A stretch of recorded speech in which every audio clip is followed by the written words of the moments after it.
1 Corintios, leeremos los versículos 1, capítulo 7, versículos 1 al 16.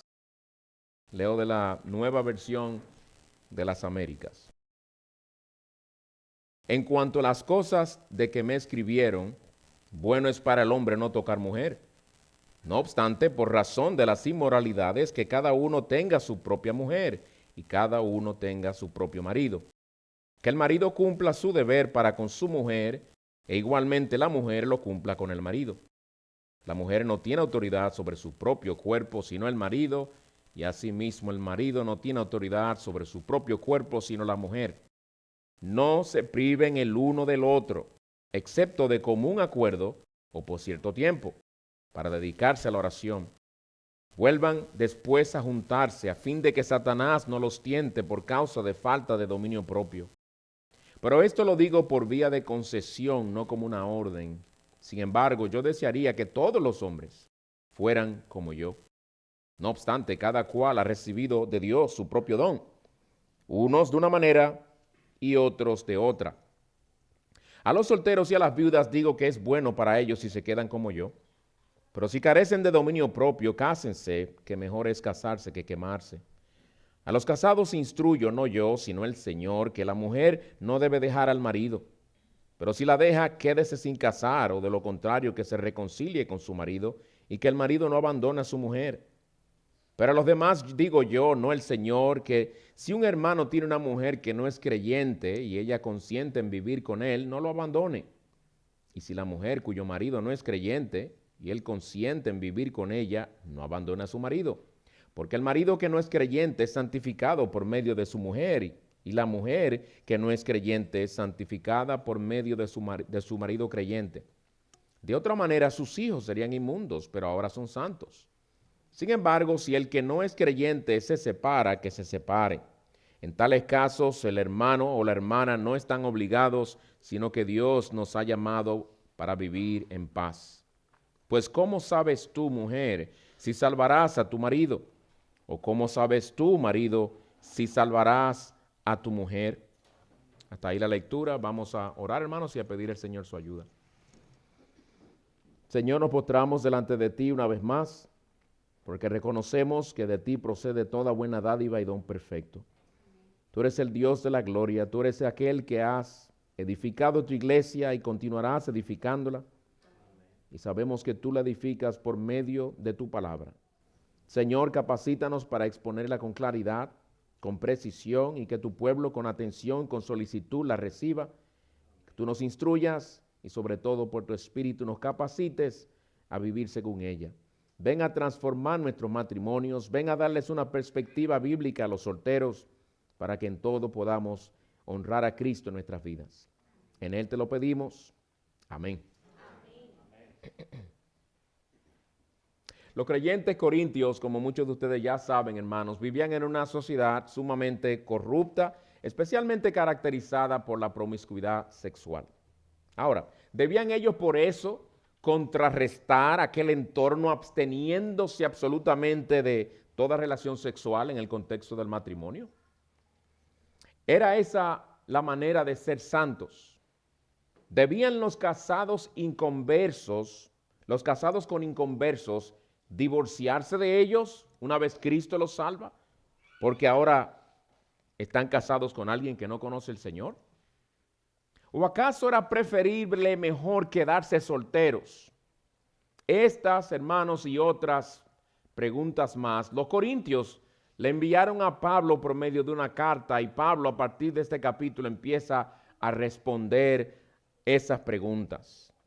Después de Pablo haber abordado los problemas de los pecados de inmoralidad en aquella iglesia, a partir del capítulo 7 ahora tiene otro enfoque, porque ahora empieza a responder preguntas. En los capítulos 1 al 6, Pablo está realmente abordando los problemas de los cuales se enteró por medio de aquellos que vinieron de la casa de Cloé o de la iglesia que se reunía en casa de Cloé. Pablo estaba abordando todos esos problemas, dando los principios bíblicos, cristocéntricos, para que se resolvieran esos pecados, para que se trataran con ellos y para que ellos actuaran en una manera agradable a Cristo. Ahora, a partir del versículo 1 del capítulo 7, el enfoque de Pablo cambia Por eso las primeras palabras del versículo 1 son, en cuanto a las cosas de que me escribieron. Es la primera vez que Pablo se expresa así en toda esta carta.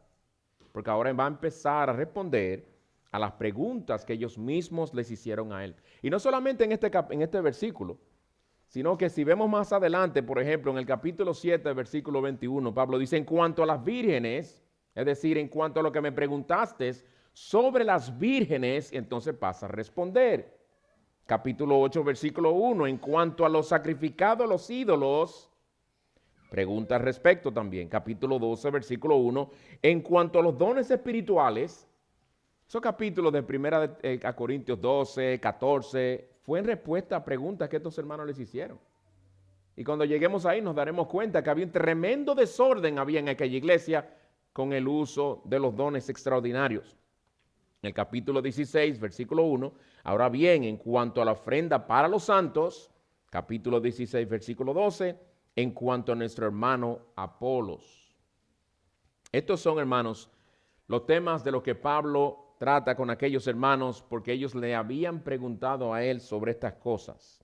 Y hoy vamos a empezar a estudiar la primera respuesta que Pablo les da a ellos. Ahora, debo decir, como he dicho muchas veces, es muy importante estudiar los textos de la Escritura en su debido contexto. En su debido contexto. La gran mayoría de la Escritura de la Biblia es escrita de esa manera, con la gran excepción, si vamos a hacer una excepción, yo diría que Proverbios. Proverbios son, cada versículo es un proverbio. Difícilmente usted va a encontrar un contexto porque no están en contexto, son diferentes proverbios, dichos sabios, inspirados por Dios. Pero en este caso, por ejemplo, esto tiene su contexto debido.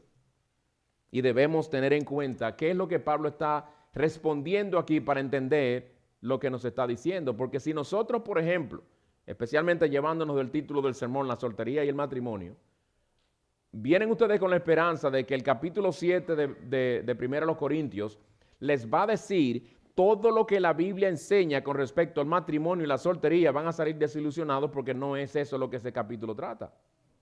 Pablo está respondiendo preguntas específicas. Hay muchas cosas sobre el matrimonio que, como veremos, Pablo no aborda en este capítulo. Él no habla de los roles en el matrimonio. Él no habla aquí de las responsabilidades que un cónyuge tiene para con el otro. Él no habla de cómo resolver los problemas, porque ese no es el enfoque de este capítulo. Él está respondiendo, como dije ya, a las preguntas que estos hermanos le hicieron a él. Es decir, que aquí no encontramos todo lo que la Biblia dice sobre el matrimonio. Y aquellos que son solteros y están solteros todavía y están aquí entre nosotros, van a recibir instrucción para ustedes como solteros desde la perspectiva de lo que aquí se trata únicamente. Y puede que algunas cositas aquí y allá, pero nos vamos a enfocar únicamente en lo que tenemos por delante. Cualquiera que lea estos versículos sin entender todas estas cosas que acabo de decir, sin entenderlas en su debido contexto, podrá fácilmente malentenderlas. ¿Cómo que Pablo le dice a la gente, a las vírgenes y a los solteros, que mejor se queden como él?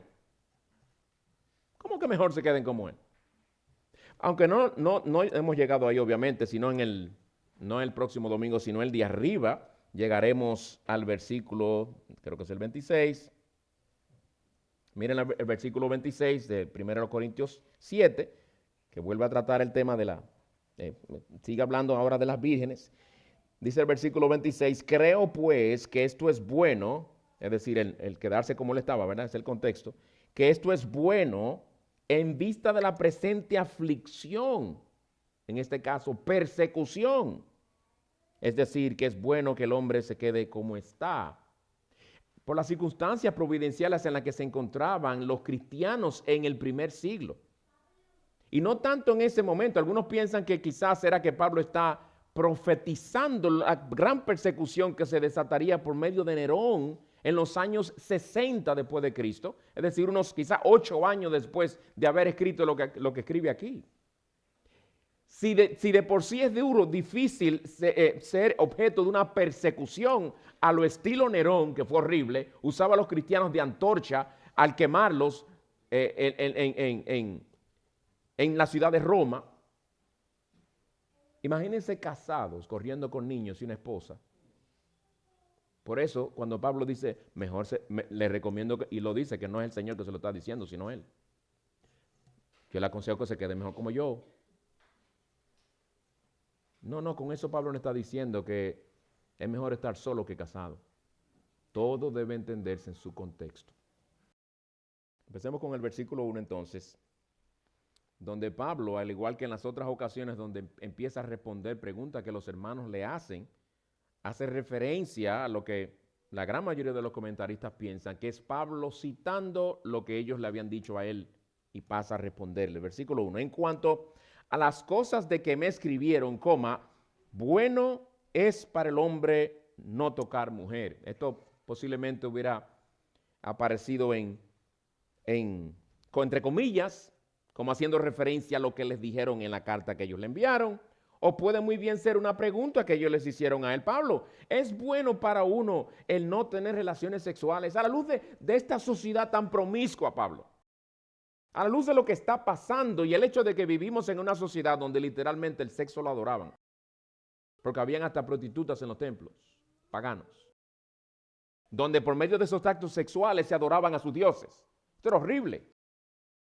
Horrible, hermanos. Ahora, ¿a qué se refieren ellos con eso de tocar mujer? No tocar mujer, ¿qué significa? No darle la mano a una hermana o a una persona. No. Tocar a una mujer o a tocar a un hombre es un eufemismo que lo que quiere decir es tener relaciones. Y a esto Pablo responde en los versículos 1 al 16.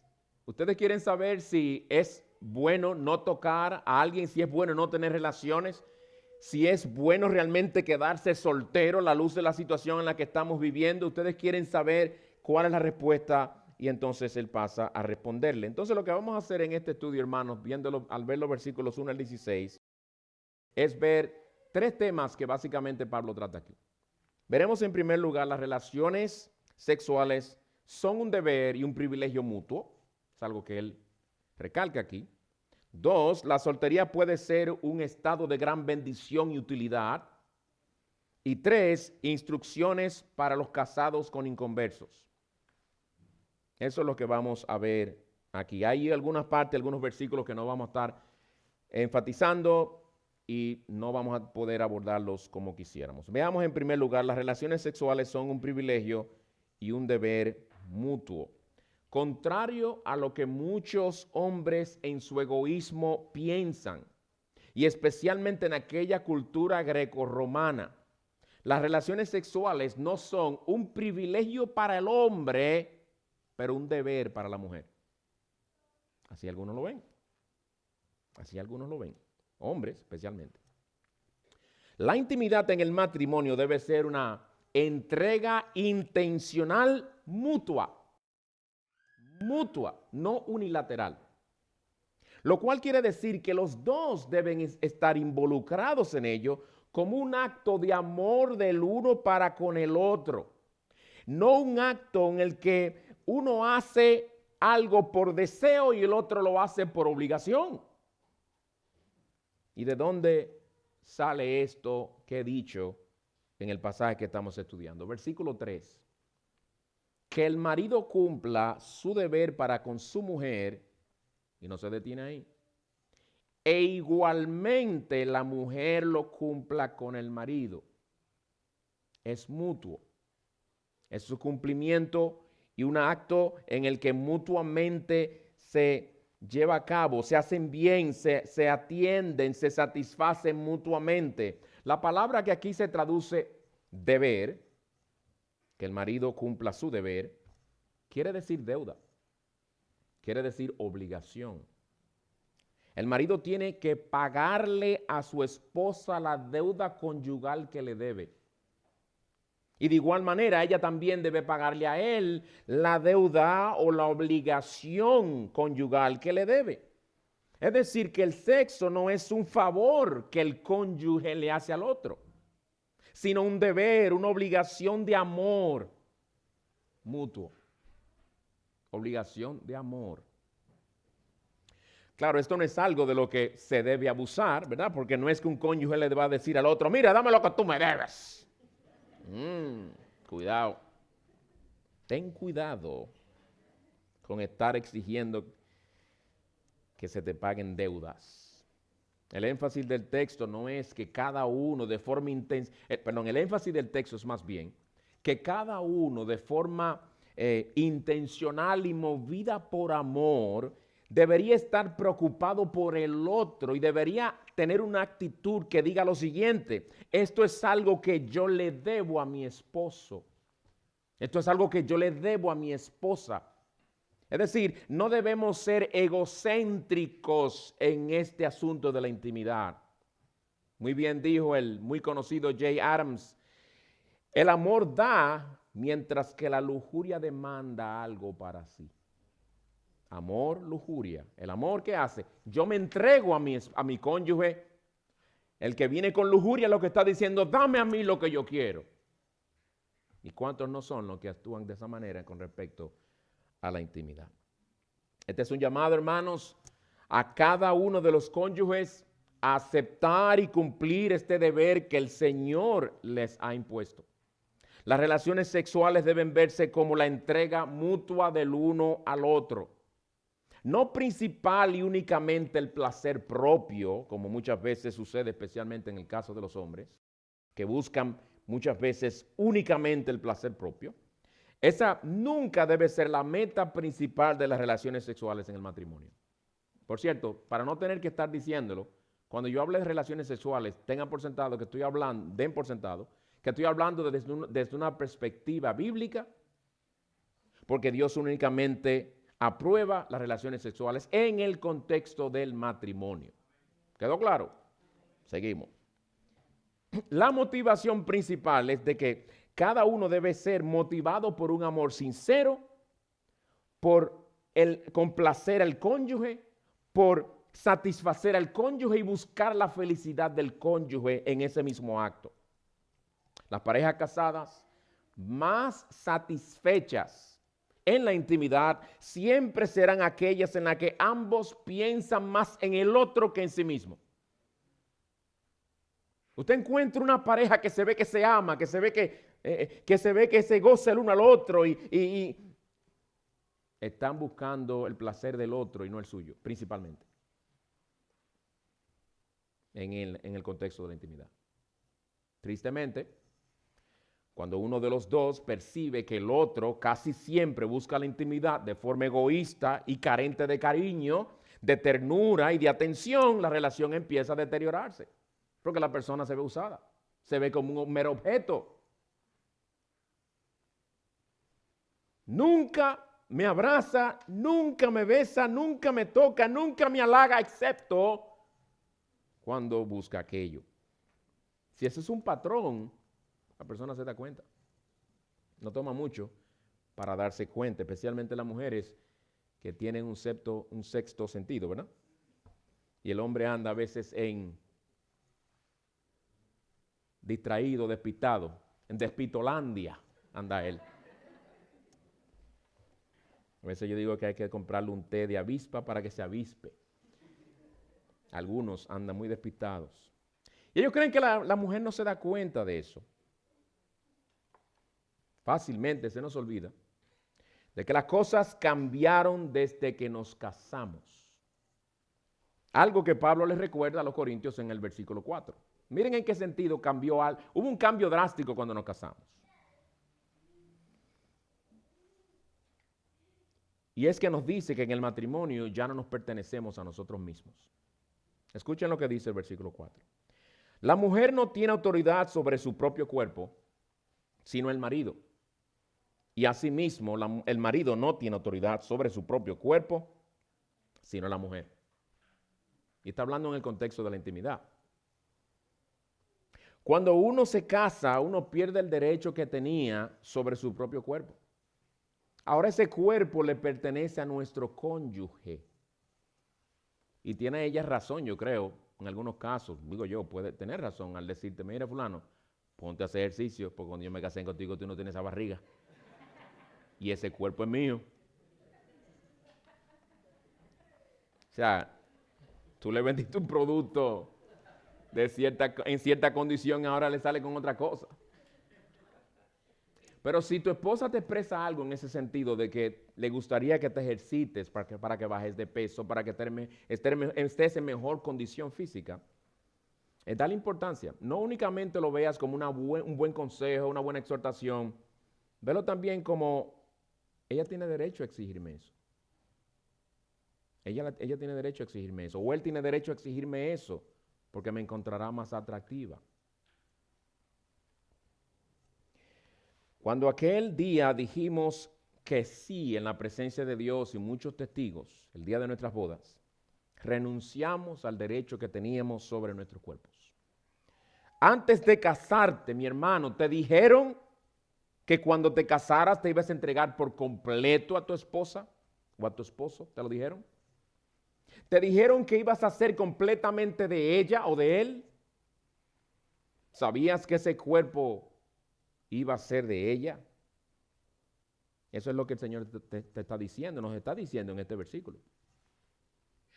Ella tiene autoridad sobre tu cuerpo, él tiene autoridad sobre el tuyo. Claro, todo eso aplicando el amor, porque no es que vas a forzar a la persona a hacer algo bajo ciertas circunstancias que no le convienen o le harían daño o le empeorarían su condición física cuando la persona no está en condiciones físicas para entregarse. El amor va a dictar cómo eso se usa, ¿verdad? ¿Cómo se hace eso? Y esta realidad de que nuestros cuerpos le pertenecen a nuestro cónyuge tiene varias implicaciones prácticas en el contexto de la intimidad. De ahí lo que dice Pablo en el versículo 5. Empieza con una sola palabrita que es importante resaltar, y es la palabra no. Es decir, que lo que viene ahora es una prohibición inspirada por el Espíritu Santo. No se priven el uno del otro. Y este es un mandato, una prohibición que aún en matrimonios cristianos se viola mucho. Se tiene muy en poco. No se priven o no se nieguen el uno al otro. Y es curioso que el verbo griego que se traduce privar o negar, ¿saben lo que quiere decir? Robar, defraudar. Pablo le dice que no se roben el uno al otro el placer de las relaciones íntimas. No se lo robe a ella, que eso es de ella. No se lo robes a él, que eso es de él. ¿Ven cómo la Escritura va formando nuestra perspectiva aún sobre la intimidad? Esto es importantísimo tenerlo en cuenta. Porque tendemos a pensar tendemos a pensar en este tema en una manera muy egoísta. Y lo dice por lo que se nos acaba de decir en el versículo 4, que no nos pertenecemos a nosotros mismos, nuestro cuerpo le pertenece a nuestro cónyuge. Si es así, no le robes a ella lo que le pertenece. No le robes a él lo que es de él. Y el versículo 3 nos acaba de decir que este deber lo tenemos que cumplir para con nuestro cónyuge. Es decir, no solamente ella tiene autoridad sobre mi cuerpo, no solamente yo tengo que cumplir mi deber u obligación o deuda para con esa persona, sino que se me prohíbe negármele. Se está apretando la cosa. Hermanos casados, me dirijo a ustedes. Por cierto, las aplicaciones las estaré dando según vayamos viendo el contenido de este pasaje. Hermanos casados, en este texto el Señor nos dice que ninguno de nosotros podemos usar el hermoso don que Él nos ha dado. Este hermoso don que Él nos ha dado para manipular, recompensar y mucho menos castigar a nuestro cónyuge. Nunca debería usarse con motivos egoístas y crueles como esos. ¿Y en cuántas parejas no se usa en ese sentido? Para manipular, para recompensar o para castigar. Y si hubiera de haber una pausa en las relaciones íntimas, Pablo da instrucciones para que no se abusara de eso tampoco. Es decir, yo veo aquí Pablo, por el Espíritu Santo obviamente inspirándolo, arremetiendo contra nosotros y tumbando todo argumento que podamos presentar o excusa que podamos traer delante del Señor. Miren lo que dice el versículo 5 completo. no se priven el uno al otro, excepto de común acuerdo y por cierto tiempo, para dedicarse a la oración, vuelvan después a juntarse a fin de que Satanás no los tiente por causa de falta de dominio propio. En este versículo, Pablo aborda el tema de la frecuencia en lo tocante a las relaciones íntimas. Da por sentado que debe haber una frecuencia tal y una regularidad tal que hacer una pausa en la intimidad debería verse como una excepción. ¿No lo entendieron así? Eso es lo que yo entiendo en el texto. Él empieza prohibiendo lo que tristemente es muy común en muchas parejas, el que no se nieguen el entregarse el uno al otro. Dios nos hizo seres con necesidades sexuales y Él quiere que como marido y mujer le demos importancia a este aspecto esencial de nuestra relación matrimonial. Un aspecto del matrimonio que brilla por su ausencia en muchas parejas en el mundo. Aunque no debería ser entre creyentes, hay esposos cristianos que viven vidas de insatisfacción sexual porque tienen esposas que cuando finalmente deciden entregárseles después de mucha insistencia, lo hacen entonces de mala gana o como si le estuvieran haciendo un favor a los pobrecitos. ¿Qué es eso, hermanos? Bíblicamente hablando, eso es falta de amor y pecado también. Va diametralmente en contra de lo que este pasaje dice. Pero igualmente hay muchas esposas también que en el acto, por lo general, se sienten usadas porque sus esposos nunca las halagan, rara vez le manifiestan aprecio, no la escuchan con atención y solo reciben de ellos quejas. Nada de romance. Y claro, solo son románticos cuando les conviene, como les dije. Eso deteriora la relación. Y en el versículo 5, Pablo dice que si alguna vez se tuvieran que abstener de las relaciones, que nos aseguremos de que sean por razones piadosas, razones poderosas. Escuchen bien, de común acuerdo y por cierto tiempo. Cuando vaya a haber esa excepción, miren cuál es lo que debe regularla. Por un lado debe ser de común acuerdo. No debe ser una decisión unilateral.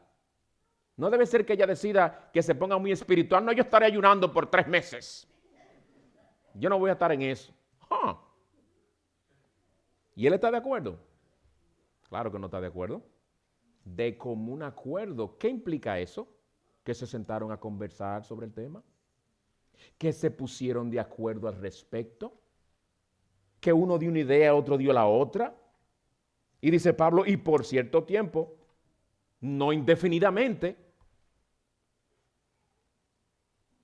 Y siendo Pablo consciente de lo peligroso que era el que una pareja descuide la intimidad matrimonial, porque también hay peligro, les da la siguiente advertencia. Vuelvan después a juntarse, porque esa es la meta, volverse a juntar, no quedarse indefinidamente así, a fin de que Satanás no los tiente por causa de falta de dominio propio. Y aprovecho esto que dice aquí para decirte a ti algo, hermano soltero, antes de llegar al tema concretamente de los solteros. Hermano soltero, si tú te has creído la mentira de que el matrimonio te librará de caer en inmoralidad, lo que te dice este texto, espero que te abra los ojos y te quite esa venda que te hace creer, como algunos piensan, que el matrimonio es la solución perfecta y total en contra de toda tentación a la fornicación o al adulterio.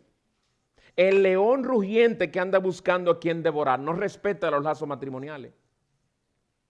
Es verdad que en el contexto del matrimonio tenemos la bendición de satisfacer esas necesidades que el Señor mismo ha puesto en nosotros. Y es verdad que en un sentido el matrimonio se convierte en un medio que nos guarda de muchas de esas tentaciones, pero jamás debemos ver el matrimonio como una garantía de que cuando seamos tentados por Satanás en este sentido, o cuando seamos atraídos o arrastrados por nuestras propias pasiones, no caeremos tan simplemente por mirarnos el anillo que llevamos en la mano. No te engañes. Fortaleceos en el Señor, en el poder de su fuerza. El que cree que está firme, tenga cuidado, no sea que caiga. Y también eso nos lleva a recordar, no descuiden la intimidad en el matrimonio, que se exponen el uno al otro a grandes peligros. Ahora, fíjense que Pablo hace a la pareja responsable de si caen en alguna tentación. Pero no dice ahí Satanás. Leamos cuidadosamente lo que dice el texto. Vuelvan después a juntarse, ustedes, los que decidieron mutuamente abstenerse por un tiempito. Vuelvan a juntarse a fin de que Satanás no los tiente por causa de falta de dominio propio. La falta de dominio propio es de ¿quién? Del diablo, no nuestra. ¿Y por qué viene esa falta de dominio propio? ¿Por qué nos debilitamos al punto de no poder ejercer ese dominio propio? Porque en vez de volvernos a juntar, dejamos que esa pausa durara demasiado.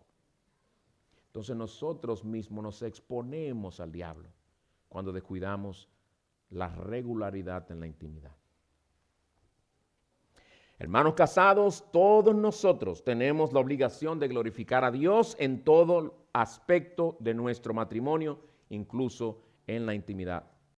Y lo que el Señor nos dice en este texto nos llama a nosotros a cultivar, a enriquecer y a mejorar la intimidad de nuestros matrimonios para el gozo y satisfacción mutua. Para esto vamos a tener que esforzarnos más. Vamos a tener que examinar nuestros corazones y sus motivaciones en cuanto a este tema. Vamos a tener que cuidar de nuestros cuerpos por amor a nuestro cónyuge. Vamos a tener que evaluar hasta nuestra manera de vestir, nuestra manera de arreglarnos para nuestros cónyuges y todo lo que conlleva sernos cada vez más atractivo o atractiva para nuestra amada. Eso es algo intencional que hay que hacer. Si ella varias veces que tú vas a salir y te cambias, te dice, ¿y tú vas a salir así? Entonces cambia de ropa. Cómprate otra camisa o algo. Hermanos, a veces nos creemos muy espiritual. No, yo no le doy importancia a esos pedazos de tela que llamamos ropa. Sí, pero tu esposa le da importancia. Ella no quiere verte así, saliendo así en público. Porque eso dice algo de ella. Eso dice algo de ella, eso dice algo de qué tú piensas de ella, de la importancia que tú le das a salir con tu esposa. Esposa, te pregunto, ¿has estado atendiendo o descuidando a tu esposo en este asunto? Si lo has estado descuidando, te pregunto, ¿por qué? ¿Acaso porque él no se ha estado portando bien? ¿Porque él no ha querido complacerte en algo? ¿O porque él no se lo merece? ¿O por alguna otra excusa? Este pasaje yo creo que debe bastarte para decirte, tú no has estado agradando al Señor. Bueno, sea cual sea tu excusa por lo que el Señor te ha dicho aquí claramente, vas a tener que arreglar ciertas cosas. Tú no puedes seguir negándotela a tu esposo. Has estado pecando contra el Señor, has estado haciéndole mal a tu marido, has estado haciéndole mal a tu matrimonio. Pídele al Señor que te perdone y enmienda tus caminos inmediatamente. Cristo te perdonará y también te restaurará. Busca de su gracia y busca de su perdón. Y Él bendecirá tu matrimonio. Esposo, ¿y tú cómo has estado en tu comunicación con tu esposa? Fíjate que yo no te pregunté, ¿y tú has estado buscándola? Porque eso se debe dar por sentado. Generalmente el hombre busca más, ¿verdad? Pero ¿cómo has estado en tu comunicación con tu esposa? ¿Y qué eso tiene que ver? ¿Tú ves que despistados son los hombres? ¿Cómo que eso tiene que ver? Eso tiene que ver muchísimo. Muchísimo. Pregúntale a tu esposa. Si ella cree que tú debes mejorar en tu comunicación, pregúntale y tú verás. ¿Has estado siendo áspero con ella o sensible con ella? ¿La haces sentir como un estorbo o como un ser amado?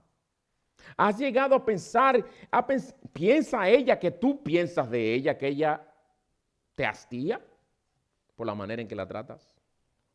¿Eres de los esposos que casi no buscan a sus esposas? Eso rara vez se ve, pero pasa también. Y miren, las consecuencias son devastadoras. Porque la esposa no se siente que ella le atrae a él. La esposa se siente que realmente él no le gusta a ella. De que no la ama. Y con razón le cuesta entregarse. Porque se siente como un objeto despreciado. Hermano, si te he descrito, humíllate en la presencia de Dios porque la has estado ofendiendo. Has estado viviendo en contra de lo que nuestro texto dice.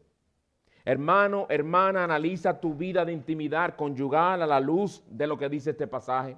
Las relaciones sexuales son un don y una bendición que Dios nos ha dado para el deleite mutuo y para el fortalecimiento de nuestros matrimonios. No lo descuides, no lo tengas en poco, no lo abuses, no lo uses como un arma. Úsalo para la gloria de Dios y para el bien de tu cónyuge. Ese fue el primer punto. Las relaciones sexuales son un privilegio y un deber mutuo. En segundo lugar, la soltería puede ser un estado de gran bendición y utilidad. ¿Por qué dije puede ser y no dije es? Porque en algunos casos no es. Porque eso depende mucho, por un lado, de la perspectiva que el soltero tiene de su soltería. Y dos, de cómo él usa esa soltería. Porque hay cristianos que hoy día son solteros y llevan de solteros décadas por problemas de carácter. Porque nadie se interesa en ellos. Porque no están dispuestos a reconocer sus debilidades y a trabajar con ellas.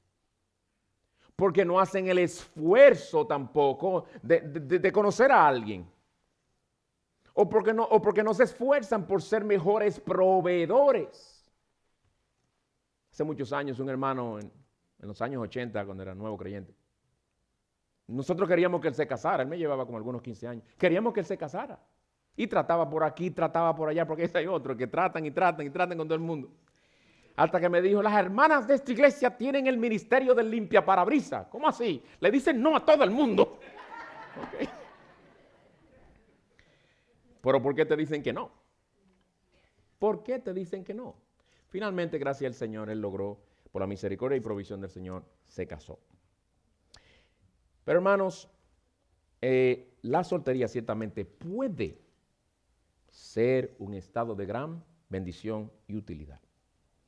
La perspectiva de la soltería que nos plantea este pasaje es muy necesaria tenerla en cuenta, especialmente en el contexto de las iglesias. A veces sin darse cuenta, y no de mala intención, las parejas casadas tienden a ponerle a los solteros creyentes una presión innecesaria, constantemente preguntándole si ya, constantemente preguntando si se fijaron en fulanita, constantemente sugiriéndole hermanas o hermanos, dependiendo del caso, constantemente poniéndoles presión a ellos que sin darse cuenta los hacen sentir como creyentes de segunda categoría. Como que la soltería no es vida, así algunos hablan. Y se lo dicen al soltero, como si él puede forzar la providencia. Claro, como dije al principio, hay personas que son responsables de todavía continuar siendo solteros. Pero a veces oímos hermanos en las iglesias hablar de los solteros con un sentido de lástima. Como se ve que le tienen pena. Ay, me da una pena cuando veo a la hermana Margarita. Todavía nadie se interesa en ella. Una chica tan graciosa y piadosa, ¿eh? Hoy tú no has pensado en el hermano Julito, hombre tan elegante, tan diligente en su trabajo, pero todavía nada, mija. El pobrecito, hay que seguir orando por él. Fíjense, el pobrecito, ay. Entonces eso lo oyen, lo escuchan también los solteros y tú crees que tú lo vas a animar a servir al Señor con gozo y alegría. Le hacemos daño, lo sobrecargamos. En este pasaje Pablo básicamente presenta una defensa de la soltería. Él no habla aquí de los solteros con lástima. Sabemos, por ejemplo, que fue Dios el que dijo en el principio, no es bueno que el hombre esté solo, le haré una ayuda idónea, y se la hizo. Le haré un complemento, que es lo que significa realmente. No un ayudante, Eva, agárrame ese mango ahí. No, no es eso. Aunque sí le ayudaba en muchos sentidos. La ayuda que Eva le proveía a Adán era mucho más íntima y personal que pásame ese mango. En la opinión del Dios infinitamente perfecto, el hombre estaba incompleto sin ella. Eso está claro. No es bueno para el hombre que el hombre esté solo, ¿verdad? Fue Dios que lo dijo. Pero no podemos usar esa declaración que Dios mismo hizo para llegar a la conclusión de que a los ojos de Dios la soltería no sirve o que la soltería es intrínsecamente mala. Si así fuera, Jesucristo actuó mal, que fue soltero. Si así fuera, el gran apóstol Pablo estuvo viviendo muy mal porque fue soltero. Miren el versículo 7. Sin embargo, yo desearía que todos los hombres fueran como yo. No obstante, el equilibrio. Cada cual ha recibido de Dios su propio don, uno de una manera y otro de otra. Versículo 8 le dice a los solteros y a las viudas, digo que es bueno para ellos si se quedan como yo. Hermanos, cuando Pablo dice es bueno para ellos si se quedan como yo, pregunto, ¿quiere eso decir quiere él decir con eso que la soltería es mejor que el matrimonio? Está Pablo haciendo un contraste y una comparación para ver cuál es mejor. No, él no dice es mejor que se queden como yo. Él dice es bueno, es decir, no es malo si se quedan como yo. Él no está comparándolo con el matrimonio. Es bueno para ellos si se quedan como yo. Y también es bueno si se casan. También, porque él dice, no obstante, cada cual ha recibido su propio don. Él reconoce que no todos tienen el don de la soltería o el don del celibato. Y si se casan, obviamente no pecan. En otras palabras, yo he recibido este don, le dice él a ellos. Yo lo he recibido. Por la gracia de Dios, yo puedo vivir en un estado de soltería con gozo y como la voluntad de Dios para mí. Y para cualquiera que también haya recibido ese don, yo desearía que fuera como yo. Pero no a todos Dios les ha dado el don del celibato. Versículo 9 dice, también otro equilibrio, pero si carecen de dominio propio, cásense. Él no está prohibiendo el matrimonio, no está diciendo que es malo, que mejor es casarse que quemarse. Yo prefiero la interpretación que muchos le dan, quemarse por pasiones carnales ardiendo dentro de sí, ¿verdad? No como un solo comentarista de todo lo que consulté dice quemarse en el infierno. Eso yo creo que se le pasó la mano ahí, porque no podemos decir que por no casarse la persona se va al infierno. Sería una contradicción de lo que la Escritura enseña, ¿verdad? Pablo quería que los solteros, mientras Dios los mantuviera en ese estado, no se amargaran, ni se centraran tanto en su situación, que perdieran de vista que podían glorificar a Dios en su soltería y usarla para el bien de muchos y usarla para el avance del reino de Cristo. Soltero que te encuentras aquí esta mañana, escucha eso bien. Dios no quiere que tú te amargues por ser soltero y ver únicamente las carencias que tienes, las cosas que te hacen falta por ser soltero, cuando tú deberías estar usando tu soltería para su gloria. El Señor le dice aquí a los solteros que ellos podían vivir una vida feliz, satisfecha y próspera espiritualmente sin tener relaciones sexuales. Una realidad que es sumamente liberadora para todo soltero cristiano que cree estas cosas de corazón. ¿Y por qué digo que es liberadora? Porque nuestra sociedad constantemente le está predicando un mensaje a nuestros solteros. Y el mensaje es el siguiente. He puesto en mi palabra pero ustedes entenderán lo que quiero decir. Este mundo le dice a los solteros, soltero, sin sexo no hay vida. Síguete llevando de todas esas exhortaciones y principios bíblicos y vas a terminar en un manicomio. Qué fácil es para los pastores exhortarte en contra de la promiscuidad sexual y la autogratificación. Qué fácil es para ellos, ¿verdad? Es muy fácil para ellos cuando están casados. Es muy fácil para ellos que en su gran mayoría ya te llevan muchísimos años y no tienen las mismas pasiones al nivel que tú las tienes siendo joven. Pero ellos no saben lo miserable que es haber vivido en un estado tan horrible como el tuyo, soltero, soltera. Es un mensaje muy dañino. Pues hermano o hermana soltera, no le hagas caso al susurro de la serpiente antigua, porque eso es ese que está hablando. El Dios que obra todas las cosas para tu bien, te pregunto, ¿se equivocó al dejarte soltero hasta ahora? El Dios que es infinitamente sabio, ¿fue por un descuido que te dejó soltero? ¿O Él tiene un propósito contigo? El Dios que obra todo para tu bien puede usar tu estado de soltería para santificarte y usarte para su gloria. Permíteme aclararte algo. Las relaciones sexuales son buenas, ¿verdad? Porque Dios las creó, como todo lo que Dios ha creado. Pero no son esenciales para tu existencia. ¿Cómo? No son esenciales para tu existencia. Jesús vivió sin ello y vivió feliz, ¿verdad? Comer sí es esencial. Eso sí es esencial para tu existencia. Beber agua también, pero no el sexo. Un hombre soltero sin relaciones sexuales puede ser tan masculino como lo es un hombre casado. Y una mujer soltera sin relaciones sexuales puede ser tan femenina como una mujer casada. Ambos pueden servir a Cristo y glorificar su nombre sin jamás tener relaciones sexuales. Viviendo con una limpia conciencia delante del Señor, de que no se han entregado a esos deseos, aunque naturales, pero que el Señor los ha dado para que se satisfagan en un contexto específico. ¿Y en qué radica el secreto?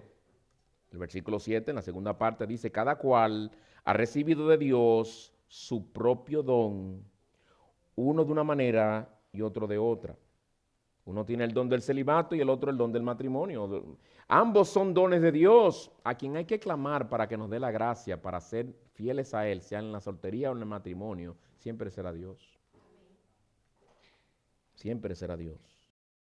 Él te capacitará para vivir feliz en un estado de soltería. No es que nunca tendrás que batallar con los sentimientos de soledad que te abrumarán muchas veces o con esos fuertes deseos que se despertarán en ti. Va a suceder. No es que nunca desearás que las cosas fueran distintas. Ese deseo vendrá. Pero Dios da ese don a algunas personas y las fortalece con poder de lo alto para que se guarden puros delante de Él. Pues mi hermana soltera, nunca pienses que tú eres inferior a aquellos a quienes Dios le ha dado el gozo de tener una pareja. Tienes que verte desde una perspectiva bíblica, no emocional, no social. No, tú no eres digno de lástima por ser soltero. Hasta ahora ha sido la voluntad de Dios para contigo. ¿Y cómo es la voluntad de Dios? Buena, agradable y perfecta.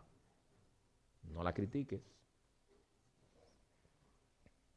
Y si tú mueres soltero, darás alabanzas al Señor por los siglos de los siglos. Cuando si Él le place revelarte por qué te dejó así, llegues a entender lo infinitamente sabio y amoroso que Dios se mostró para contigo al haberte dejado en tu estado de soltería.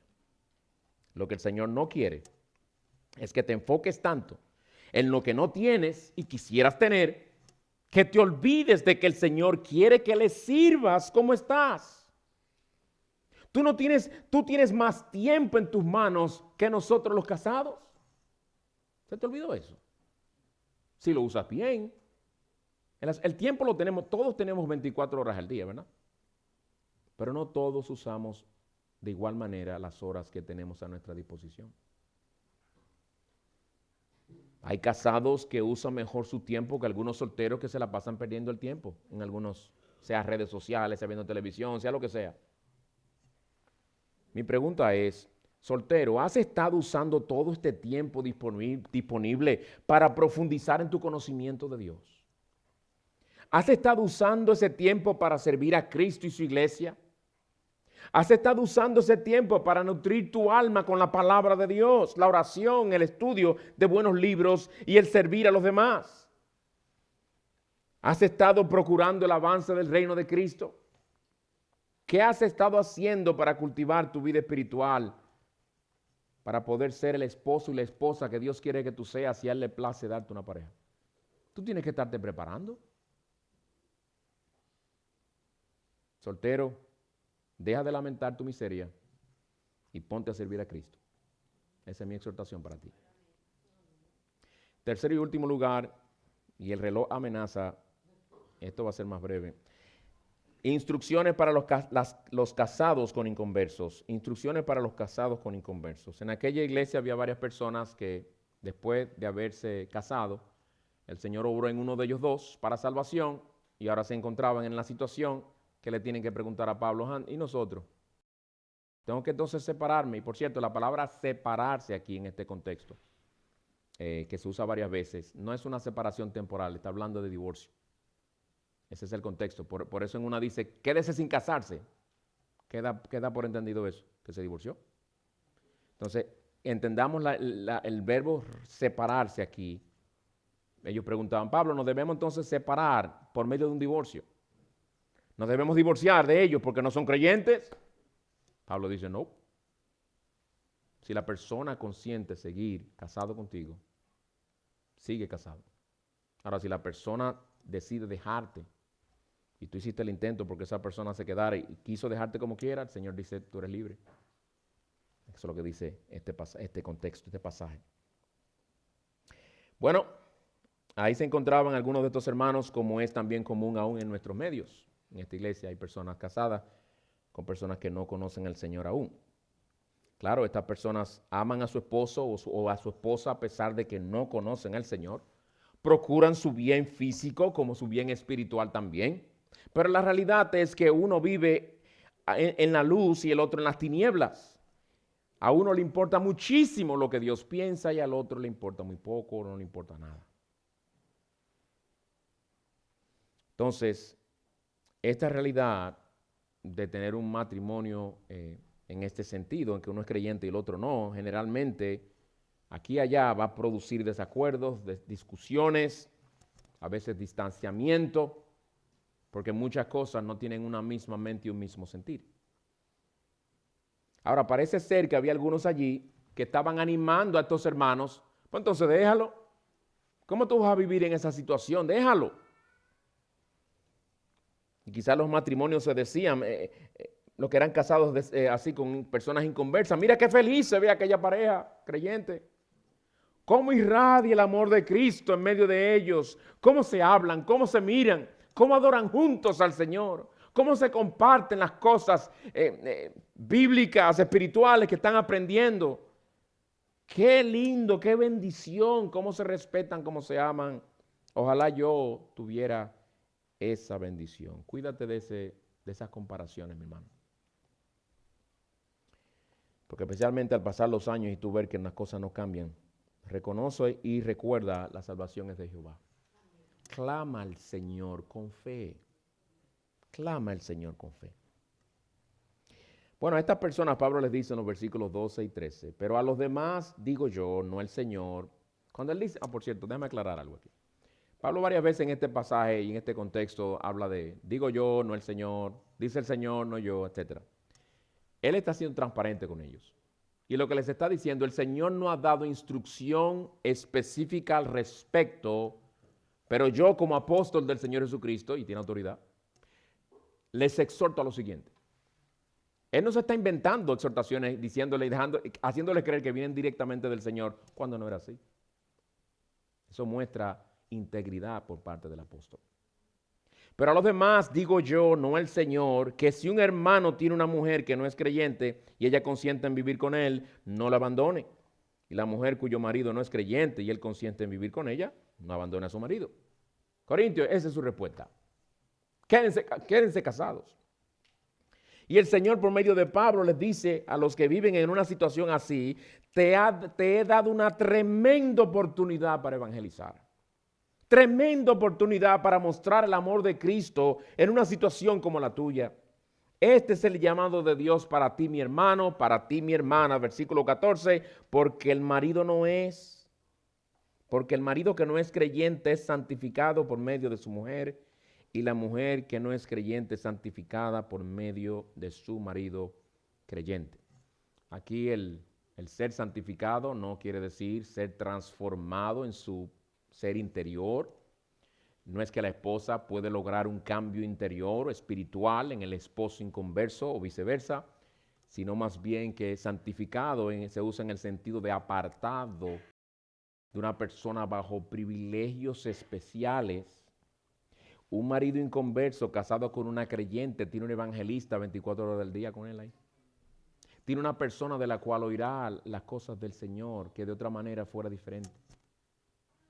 No tiene una esposa que está diciendo que le lleve a Chanel a comprarse más cosas que la que quiere, o que le compre un Rolex, o una persona que solamente piensa en lo temporal. Es una persona que le va a hablar de las cosas del cielo, de las cosas eternas.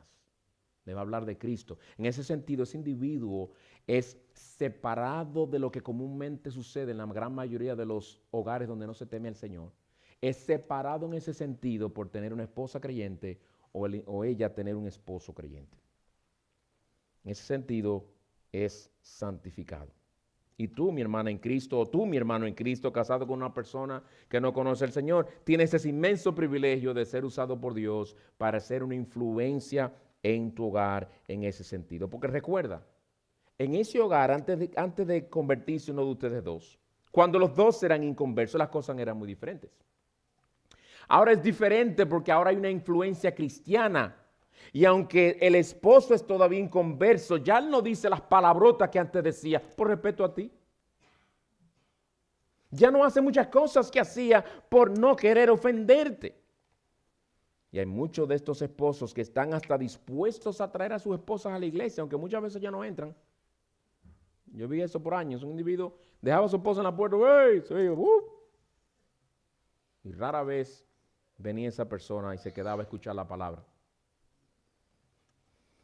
Pues mi hermano o hermana, en vez de quejarte de todas las cosas malas que tu esposo o tu esposa inconversa hacen, más bien ruega al Señor que te use para el bien del alma inmortal de tu cónyuge. Procura hacerle de bendición y no de tropiezo. Haz todo esfuerzo por mostrarles amor, por mostrarles respeto. No les des razón para quejarse de ti innecesariamente. Un esposo inconverso no debería estar diciendo de una hermana en Cristo, ella se la pasa compartiendo con su hermana por teléfono, casi no habla conmigo. Se la pasa leyendo la Biblia y llego a la casa, no, que yo estaba haciendo un devocional que me tomó más tiempo la cuenta y mi comida. No está lista. Él no come versículo, no. Él come arroz con pollo. Vaya y prepare su comida. ¿Entiendes? No, o sea, quejas van a haber. Yo dije quejas innecesariamente, que no le des razón para que cuando se queje tenga razón al quejarse. Aprovecha cualquier oportunidad para darle a conocer el evangelio, pero hazlo con tacto y hazlo con prudencia. No lo sermonees todos los días y a cada momento. Cuídate de regañarlo en público. Mi amor, cuando venía, tremendo accidente, había un carro desbaratado en pedacitos. Por eso hay que estar listos para morir. Espérate, mija.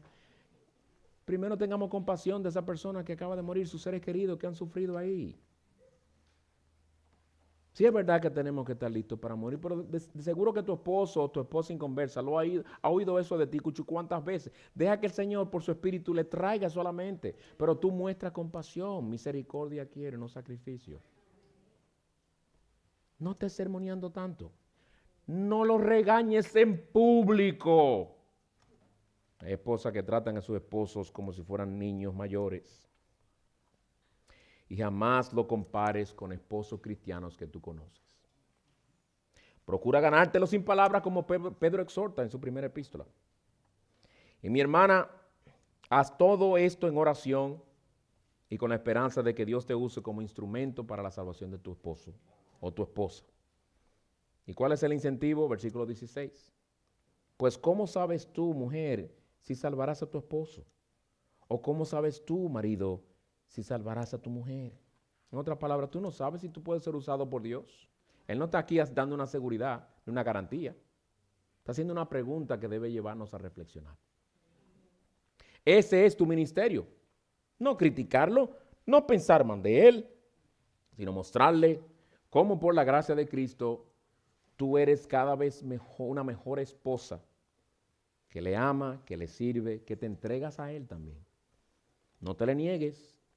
Procura modelar a Cristo ante sus ojos. Y Dios, si es su voluntad, te puede usar para la salvación de tu esposo o esposa. Bien, aquí hemos concluido, hermano. Hemos visto en primer lugar las relaciones sexuales son un deber y un privilegio mutuo. En segundo lugar, la soltería puede ser un estado de gran bendición y utilidad. Y en tercer lugar, instrucciones para los casados con inconversos. Mi amigo que está sin Cristo, te llamamos hoy a confiar en el Salvador, en el que nosotros hemos confiado, y por eso nuestros matrimonios son diferentes. Por eso el Señor, aún al nivel de la intimidad, nos transforma. ¿Por qué? Porque Él trata con nuestros corazones, y en nuestros corazones todos nacemos con un pecado, entre otros, que se llama el egoísmo, que nos amarra, que nos controla, que nos lleva a vivir para únicamente nosotros. Hay un yoísmo natural con el que todos nacemos. Y ese yoísmo no lo cambia un anillo, no lo cambia las palabras de un pastor cuando nos declara marido y mujer. Solamente Cristo puede cambiar ese corazón. Solamente Cristo puede quebrantar ese pecado del egoísmo y del orgullo en nuestros corazones. Y al transformarnos, transformar a la vez también nuestros matrimonios y poder tener matrimonios para su gloria. Pues te llamamos a Él, no para que arregle tu matrimonio, para que resuelva tu problema con Dios. Él es el único que puede reconciliarte con tu Creador y a la vez el único que te puede salvar, transformar y a la vez transformar toda relación en la que tú te encuentres para su gloria. Oremos, hermanos. Señor, te damos gracias porque tú nos has dado luz por tu palabra. Y ayúdanos ahora a aplicar estas cosas que hemos estudiado, reconociendo y viéndolas con el peso que debemos verlas porque son tu palabra para nosotros. Señor, líbranos de los residuos de egoísmo que aún quedan en nosotros. Ayúdanos a darle muerte, ayúdanos a amar en verdad como tú amas, a entregarnos de todo corazón a aquellos que tú has unido a nosotros por todas nuestras vidas. Gracias por nuestros matrimonios, Señor. Y gracias también por la soltería que tú has dado a algunos en tu soberana voluntad. Ayúdalos a usarla para el avance de tu reino y la gloria de tu nombre. Todo esto lo pedimos en el nombre de Cristo Jesús. Amén.